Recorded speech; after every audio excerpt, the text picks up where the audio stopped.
Welcome to the Paid in Full podcast. I'm Devin Fadul, and in this show, I sit down with creatives of all stripes who have decided to follow their passion and carve out a unique path to success. My goal is to dive into their stories, learn about their philosophies, and share their hard-earned wisdom. My guest today is Kerri Feazell. Kerri is a serial entrepreneur and just a hyper creative with an unbelievably fascinating story. We get into her childhood, her work in nonprofits, her passion for filmmaking, and of course the video production company that she founded with her husband. Kerri was absolutely incredible, and I could not wait to share this episode. So without further ado. No, you're fine. You know, this is not the Joe Rogan experience, so it doesn't really matter. I've never seen that, but I know of Joe Rogan from comedy, Yeah. but Well, I mean, it's only the biggest I podcast in the just, world. there are shocking, like the things that I don't know about popular culture are very shocking to most people. Give me another example, because I've got a few. I mean, I can't even like ask, I don't Okay. even know what I don't know, you know? Who who won the Super Bowl a couple months ago? No No clue. idea. I watched it and I did not retain that. I couldn't even tell you who Okay. was in it. Okay. Don't know. I'm gonna go easy here. Easier. Is Taylor Swift a man or a woman? As far as I know, she's a Okay. woman. Okay. That was too easy. I know she's a pop singer. Yeah, that was too easy. Okay, so that's sports, that's music. Do you know who Keanu Reeves is? Keanu Yeah. Reeves? Yes, Okay. Okay. yes. I'm gonna do one more. This is actually timely. Do you know who Tucker Carlson is? I have heard this name, and if I had to like give a guess, I would say he's like a political Yeah, pundit, yeah, you got it. maybe. Yeah, But I've never seen him. I don't really know anything about him. Like things swirl around me, and I kind of pick up like enough to maybe nod a little bit when it seems like I should nod for that one, but shake my head for that one. I don't know. no, I love it. I think that going on an information diet is really important, just like a nutritional diet. I am really like Yeah. as much as I pride myself on being able to speak intelligently on like ideally anything, I am really in the dark about a lot of stuff. I follow football, but outside of that, the sports, like I don't know what's going on. There's way too much. Like Hmm. it just comes at you, and I think it is not healthy for your mental state. Yeah. Totally agree. I mean, I think the, news and news media and politics, and I mean, there's stuff that's clearly bad for you, but even the stuff that's like, kind of up in the air, I just stay away from it. Like, I'm on a group chat with a bunch of my college buddies, and like, I don't know, half the stuff they talk about, I have no clue. Golfers and media personalities, I don't know who any of these people Yeah. are. Andrew Tate is one that was big. I was like, I don't know who this guy is. And this is somebody, No clue. I'm reasonably, if not really well informed. I mean, like all I do is listen to podcasts all day, and still I don't, I find a way to not, I find a way to be ignorant. So it's pretty funny. Yeah, I mean, there's so many different channels and like subcultures you can follow and know a lot about one thing and nothing about another. So what are the things that you do follow? I'm really into plants. Wow. Specifically, moved from LA to Chicago about a year and a half ago. And when I got here, I thought I was going to be obsessed with mushrooms because I watched the Netflix documentary Fantastic Fungi. But then I joined the Illinois Mycological Association and was cool. It was cool, but I was like, oh no, I'm never going to be this obsessed with mushrooms. Like these people are very obsessed. And I just wasn't like that. Just, I don't know. It wasn't that astounding to me. Mushrooms are astounding, but I just felt like I was out of my league. But what I am really excited about, I got a book on Midwest medicinal plants. And really, like, as a way to connect to my community and new land where I live, just started like foraging and looking around, like, oh, there's all of these like weeds that are medicinal. Like what? Catnip is one. Russian sage. Catnip is really like it's good for cats, obviously, but it can calm anxiety as a tea. Russian sage is like an ornamental, very common that is good for like drippy sinuses. I mean, there's kind of like the typical ones you would see like in a, herbal store, echinacea that a lot of people know is like good for immune boosting. But there's stuff like ground ivy that's just kind of everywhere in the woods. Like poison ivy? No, it's on the ground. Like it looks kind of just like leaves. Okay. Like I thought you meant ground up ivy. Like you grind it. Oh, right. But clearly I know nothing. That's what I should name this podcast is I know nothing.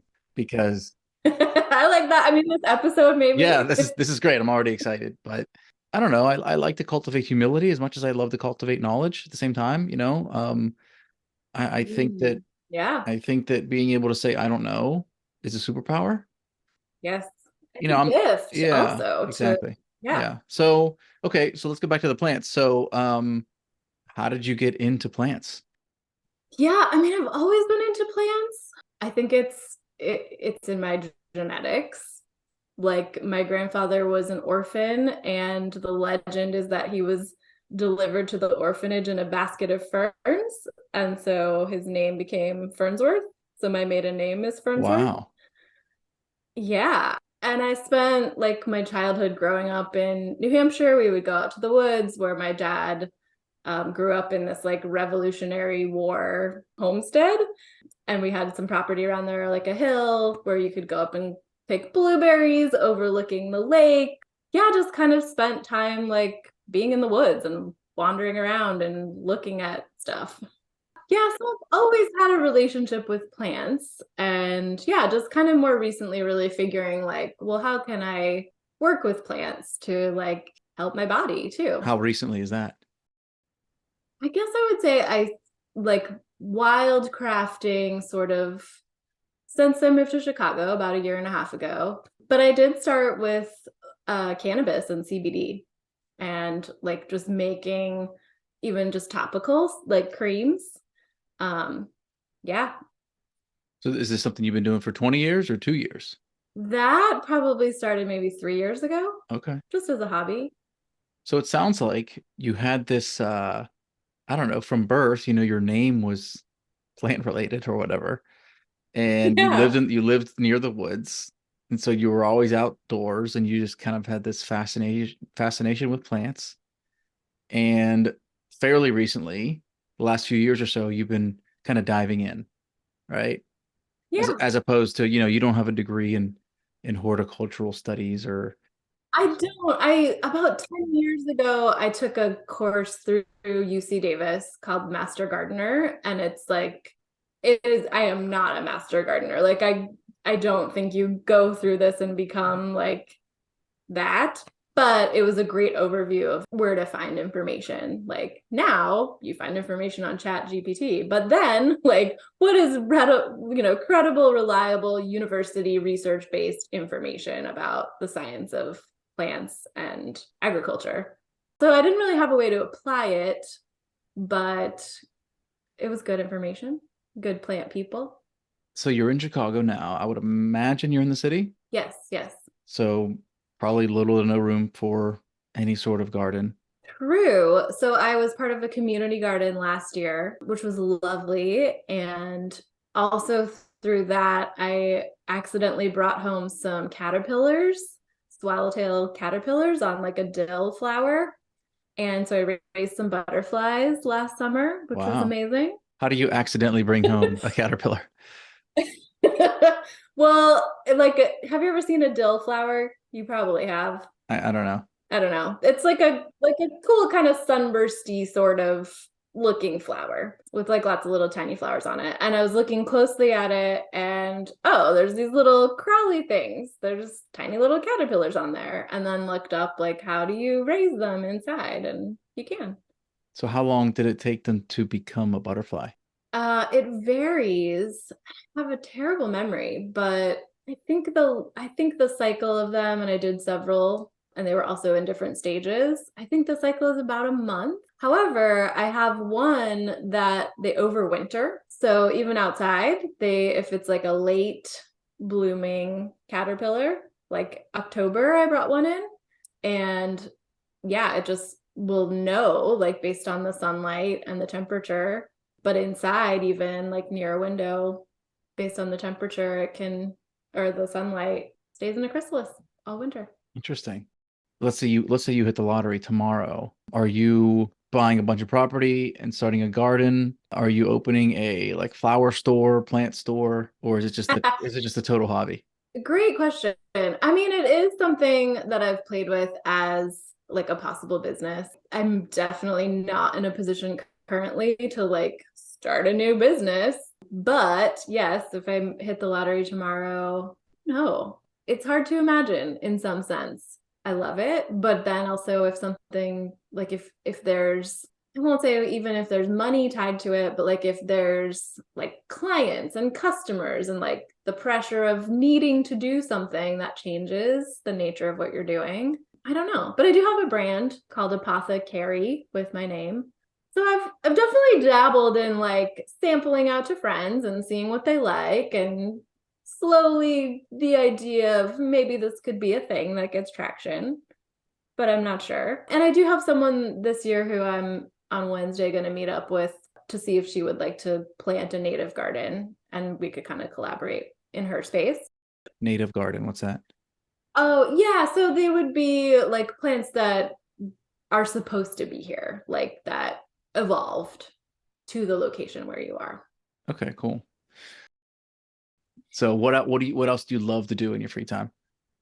Yeah. Man, I love to travel. I really do. Like seeing new things, looking out the window at new things. I love it. So what kind of travel do you like to do? I like to do travel that is like immersive and you really like get to know a place. Like a cultural understanding to the extent that's possible. Like what I do not like is, and I've done these things, like a cruise ship sounds like hell, and it was. Going to a resort. We did that for my honeymoon, and it was like beautiful beach in Mexico, but we were like, let's take the bus into town with the chickens. Like that's what we really want to do, not like sit here and be waited on. Yeah, I want to like, how do people live? Like that's really exciting and interesting to me. What is it like to be here? And I'll always be an outsider in another place, but yeah, I really want to like be in a neighborhood and get to know what I can. Do you see yourself moving full time to another country? It's possible. I actually just got my eligibility for Irish citizenship. Wow. Yeah, or no, actually I am an Irish citizen. Oh, yeah. So you're a My citizen of grandpa, Ireland. I am. Yeah. Wow. Congratulations. Thank You you. mentioned your grandfather came from Ireland? Yeah, my grandfather was born there. So if you have a grandparent who was born there, you just go through extensive paperwork to prove your lineage, and they enter your name in the foreign births register. And once I get that paperwork in hand, I can apply for a passport. Is Ireland on the list of places that you would move to? It is on the list. I mean, I don't have any specific plans at all, but I'd like to have options in my life. I loved Ireland when I visited, but I think it would be hard for me to be in a place that was cold and gray, more so than Chicago even. Mm. But that could give me access to other places to live. Spain would be amazing. I don't speak Spanish. My husband does. But just from like the landscape of the place, I would consider Spain. Have you been to Spain yet? Yeah, yeah. Which part? So yeah, my other grandfather, the Fernsworth grandfather, was a journalist during the Spanish Civil War, and he wrote a book about it, and it was amazing. I went with my brothers and my dad and looked around at like places where he was reporting during the war. Wow. So this is the 30s? Is that when the Spanish Civil War was? I think Yeah. so. It's like Franco, and I'm Yep. pretty sure that happened right Yep. before World War II broke out, but I could be wrong. Yes. It was the impetus kind of. Yeah, the 20s and 30s, fascism was very much in vogue. I'm totally with you, by the way. Everything you said, I could not agree with more. I've never been on a cruise. I Mm, probably will never be on one. it's horrible. Yeah, like everybody loves going to resorts and cruises, but just the only time I've been on a resort was for my wedding. Not to be a hater, Right. it's just, it's just not for me. But Yep. what I was asking earlier was when I say what kind of travel. So you said you like the immersive stuff, but is there a particular region of the world that you love? What's your vibe? So, like the last international trip I did was about a year ago to Peru, and we spent about a week in Cusco. Yeah, Machu Picchu. Would love to go back and do like backpacking, which I love backpacking as well. So we spent about a week in Cusco and about a week in the Amazon. But yeah, I've been to Mexico City, and that's an amazing place to explore different neighborhoods. Yeah, we were there in February. It was just a really incredible place. I really enjoyed it. Yeah. So let's switch gears here. I want to go to the beginning. So you said you grew up in New Hampshire. What was that like? Mhm. Oh man. Well, I have two older brothers who are like we're all same biological family, but they're a lot older, like 13 and 15 years older. And they grew up in San Jose, California, which is where I was born. And then when I was 3, we moved to New Hampshire.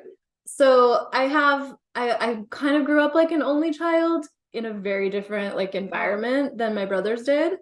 So that's always like been a weird thing. My parents are older. And yeah, I mean, pretty typical ages, I guess, like are much more common for your parents to be in their late 30s and 40 when you're born, but in the 80s, not really. So yeah, that was an odd thing. Yeah, I mean, grew up with not a lot of money at all. So very thrifty. We used to go to the place where they had day old bread, and I called it the used bread store. Like, What did your parents do for a living? my dad, when he was in San Jose, was an undercover cop. And when we moved to New Hampshire, he thought that it would be like easy to get a police officer job, and it wasn't. So he kind of had odd jobs, worked at the post office a bit. My mom worked in childcare, and she also sold like Avon and Fuller Brush and Tupperware and kind of just random stuff. Just hustling. Hmm. Why move 3,000 miles and across the country in the 80s? Being an undercover cop is not the easiest job in a big city, and my dad grew up in New Hampshire, so Okay. he had a connection. So you were in New Hampshire all the way through high school and then college? I hate the cold. I'm making friends with the cold now, but for college, I just wanted to be somewhere warm. And I went out to LA. I was a very evangelical Christian at the time and went to a small evangelical Christian college. Okay. So what'd you study? Global studies. So, like anthropology at the time was intending to be a Christian missionary, Wow. but for the university, it was extremely liberal and very what I like to call real Jesus shit. Like, really, like, Jesus loved people and got to know them, and you're going to go into the world and do that. Hmm. And that's what this program is about. It's not about proselytizing, although that was definitely an element that I thought was important. And then I went to India for 3 months through that program and completely unraveled my worldview and realized at 21, I don't know much about the world at all. And how could I possibly think that I really could go to another country and tell people how to live? Wow. So was it one thing about India? I mean, have you ever been to India? No.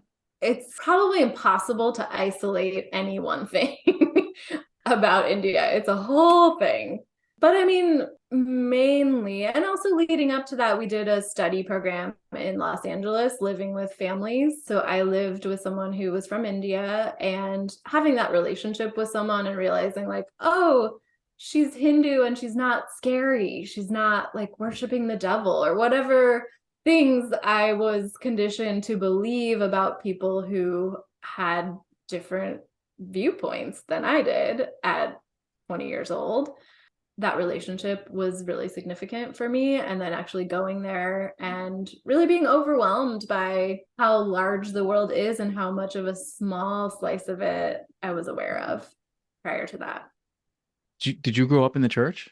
I chose it for myself at 13 years old Wow. and was really all in, super into it. How did you get exposed to it? My best friend and her family started going to a church, and this was kind of like my adopted family. Like I would spend almost every weekend at her house. So like sleepover on Saturday, going to church on Sunday. Okay. Hmm. And they started going to a Methodist church and then switched to a Baptist church. And yeah, I was just super, super into it. Hmm. It's funny because this is my third recording for the podcast. On all three, we've talked about faith, and I was not Yeah. expecting that at all. I listened to the first one, which was great. And I was like, oh, interesting. So you go to India, you're 21, you said? Yeah. Come back, you're a bit disillusioned. How long until you kind of officially, left the church per se?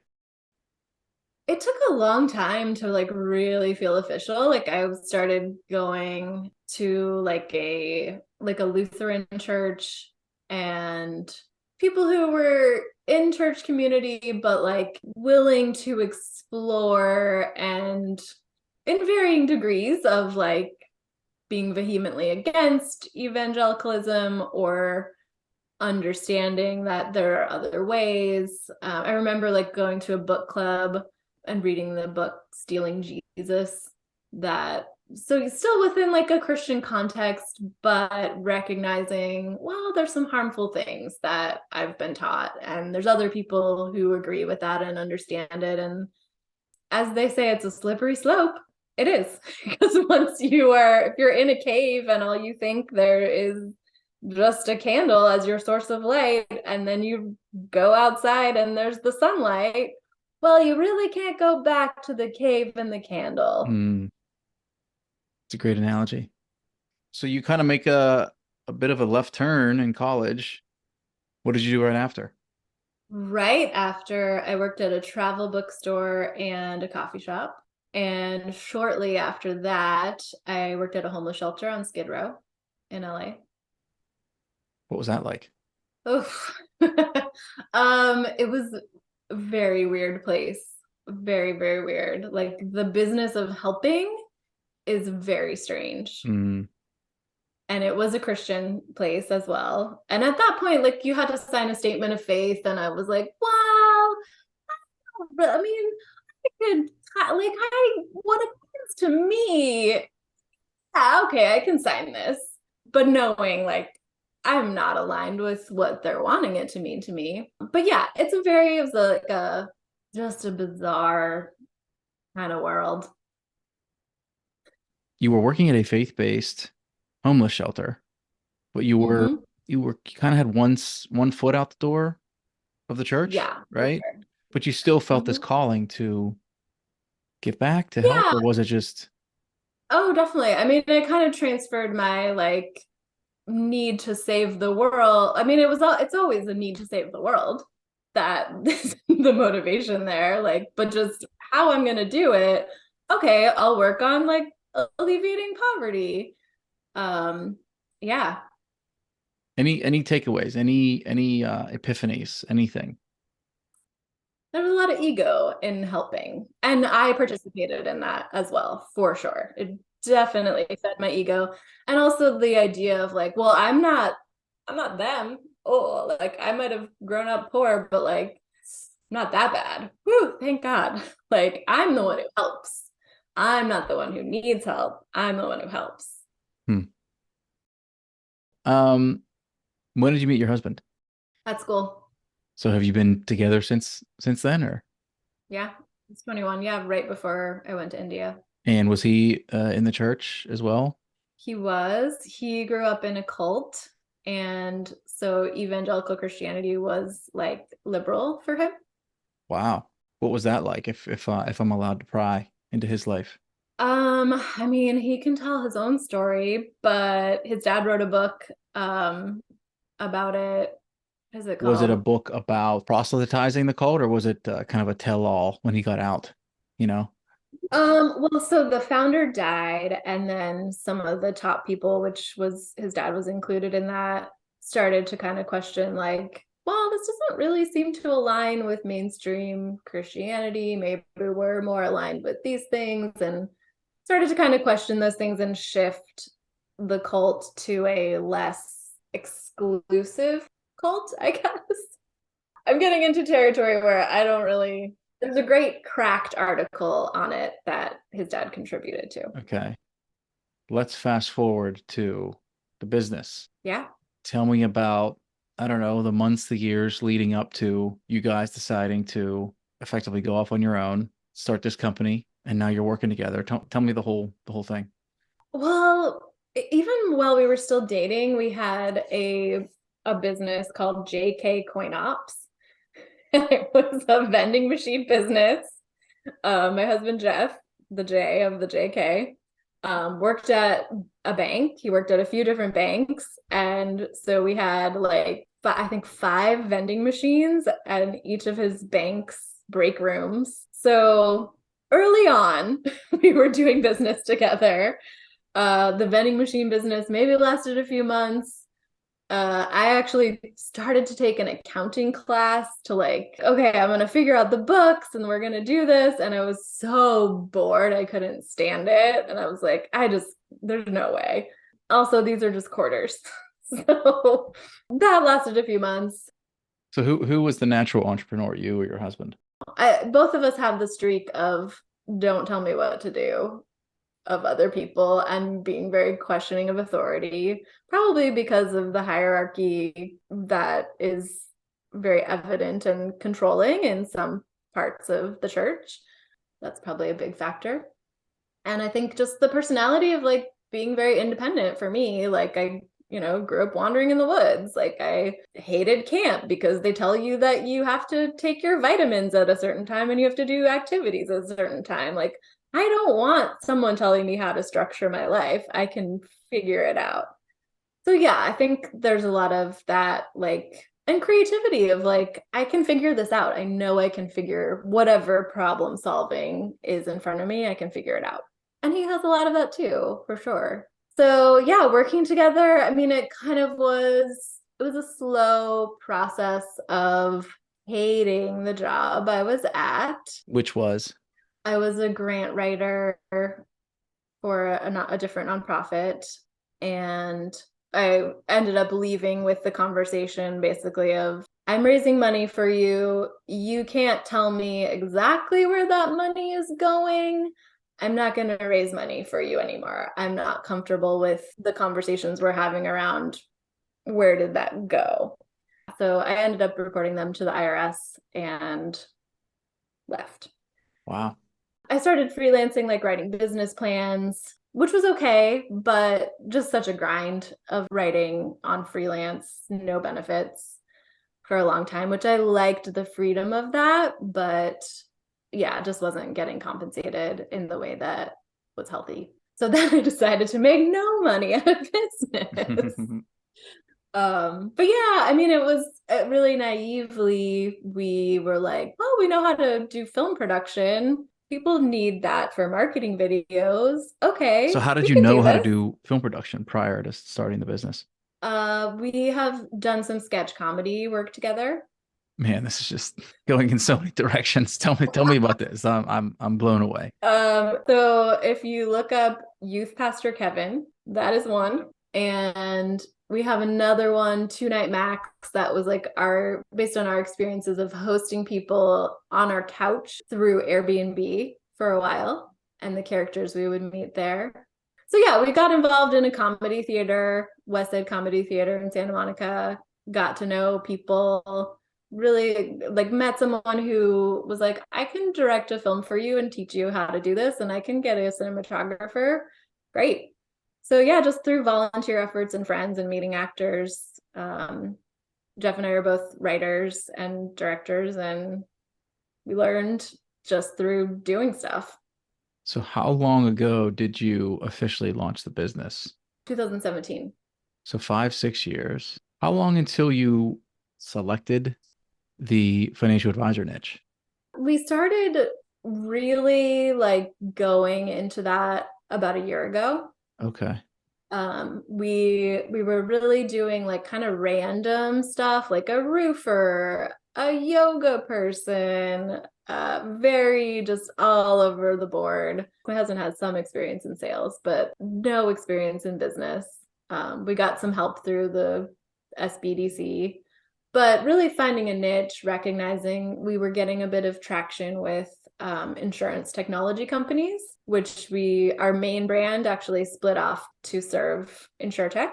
And then we also were getting a little bit of interest, actually more so because I had a relationship with the Financial Planning Association and wrote an article for them and felt like, oh, they're really validating what we offer for financial advisors. And we had one client in the space. Let's see what kind of traction we can get there. And really like very sold on like the idea of having a niche and also appealing to kind of like, well, if Jeff is kind of overseeing like insurtech, I can kind of oversee financial advisors and we can split the work a little bit better, be a little bit more autonomous while still working together. Yeah, I mean, I've been a big fan of your guys' work and the company since we first met, what, maybe a year ago, something like that. It's really, the production value is incredible. So you guys are making these sketches on YouTube. Did you just learn on the fly? Well, this is a cool story. So I'll try to abbreviate it, but I do believe in magic. And I was on the board of this nonprofit, started it with someone. It was like kind of a disaster. So on my way out, literally, like I'm holding a cake on the bus in LA, like goodbye cake, and someone offers me their seat. I thanked him, and then we struck up a conversation, and he was like, "Oh, you're into like film and stuff, or you're wanting to get into that. My ex-girlfriend is into film. I'll introduce you."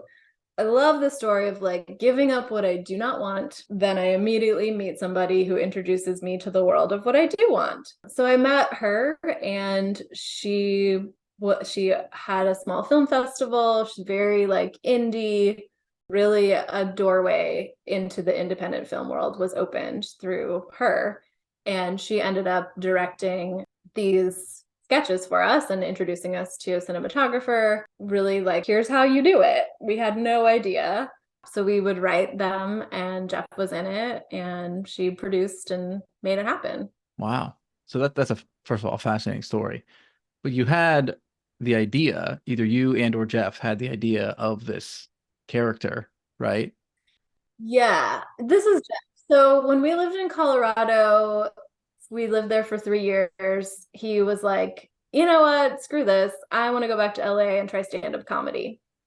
So he was doing stand-up comedy for a few years. And yeah, this character, it was a character based on his RA in college.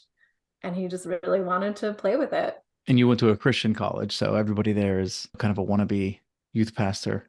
I'm going to love these because I told you I grew up in the church, so it's going to really resonate. Yeah, just the person who like really is trying to do the right thing, but so terribly misguided and gives horrible advice. And it's all about him and genuinely wants to do the right thing, but just cannot because he's a jerk. I have a feeling he's going to be like the Christian Michael Scott or something. Yes, that is exactly. Yes, yes, yes. Okay, great. Yes. I'm excited. I'm even more excited than I was a minute ago. That's great. Okay, so we're finally at the point where you've got Concurrent. You guys have both been trying out who knows how many different things for 15 years or so. You find this company, this business idea 5, 6 years ago. How's it been going? Have you been loving it? Has it been a grind? Is it something you feel like you're going to do for the rest of your lives? I'm not going to give up filmmaking. I'm also pursuing, I won't say aggressively, but passionately, filmmaking as independently.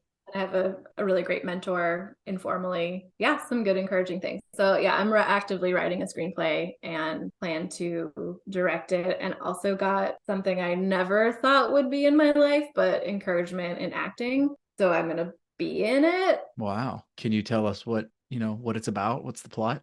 Yeah, it's about a friend breakup. So all my stories are about me. Middle-aged woman who has a friend who she really needs to break up with, and it becomes very dramatic and exploring like themes of codependence and also like the business of helping. Like this friend is very like wants to help her, but there are strings attached to that. And where do you give your time? Like I see this happen in definitely in that friendship, in this real life experience of mine that this is based on, that was not at all as dramatic, but there isn't like a way to do it that's appropriate. Like we have cultural systems for how do you break up with a boyfriend or, whatever, a romantic relationship, but not friendships. And I think that that's something to be examined. I think that there's something there to be examined, that if like this is not a healthy relationship for me, how do you do that? Like you just kind of slowly fade away? I don't know. Is that the healthiest thing to do? It felt very, very dramatic for me to do this. Like my core fear is loss of relationships. So it also felt very important for me to know that this was something I needed to do and do it. But yeah, exploring that idea in a very like absurd and comedic way. I mean, and this is all good, reminding me like the magic of giving up what you don't want for what you do. Like it just, you don't know where that road is going to lead. And it can be hard. It's hard for me to tune into what I don't want and what I do want. And I need a lot of practice with that. And the story of the, breaking friendship breakup, like, yeah, that's part of tuning into what I do want in my life and what I don't. So you've tried a bunch of different things. Pardon me for assuming, but it doesn't sound like anything that you've done has been all that lucrative, right? That's very true. Do you have any advice for anybody, especially women in that kind of 25 to 45 age bracket? These are folks that I talk to a lot. And the general theme is I want to do something that I'm passionate about. I'm a big believer in just giving it a shot. It's almost always a calculated risk with minimal downside, but it's very, very difficult for people to accept that. What have been some of the challenges, but what have been some of the payoffs? And what advice would you have for anybody that's even remotely thinking about diving into something that they think they might actually love to do? I guess I'll start with advice to myself that I've recently been thinking about are two things that are kind of holding opposite. One is Maslow's hierarchy of needs is real. Like you have to pay attention to that. And there's a quote from the film, which maybe is based on a book, Babette's Feast: an artist is never poor. And I would classify an artist as anyone who is creative, who does something against the grain. And being an entrepreneur is being an artist. And if you really truly have an abundant richness of creative ideas, that can sustain you in a certain way at the top of Maslow's hierarchy of needs. And you got to figure out how to fill in the rest too, because you can't, again, this is advice for myself, you can't keep sustaining the self-actualization piece or like the really meaningful parts of your life if you're not supported in the other ways. So yeah, for me, balance is needed is kind of my mantra these days, and figuring out like how to sustain the passions that I really care about. So yeah, lots of life lessons have occurred through these challenges for sure. Yeah, and lots more are going to come, right? There's no doubt.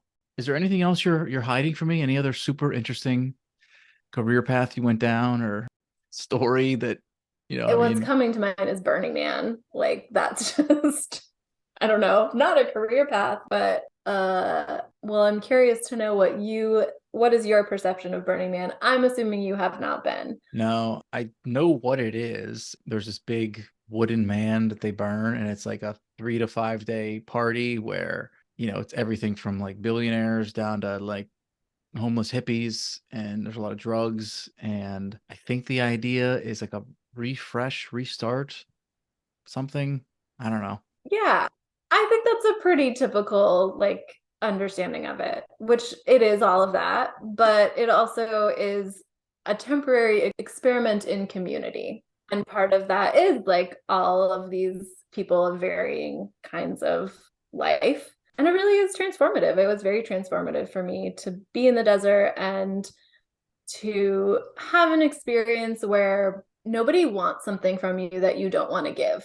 That's a huge part of it. And you don't get that experience anywhere else because there are billboards everywhere you go. There's constantly people wanting things from you that you don't want to give.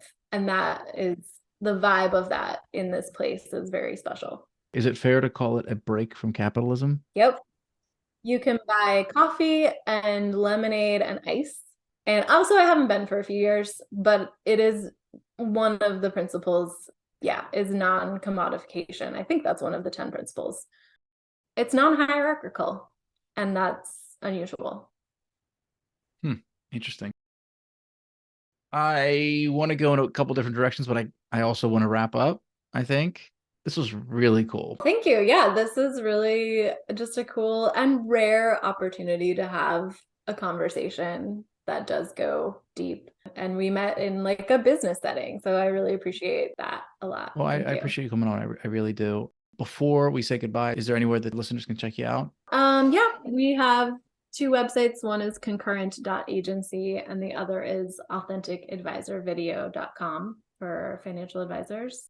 Okay, cool. Well, thanks again. Yeah. We'll talk soon. Have a great week. You too. Thank you so much. Take care. Bye.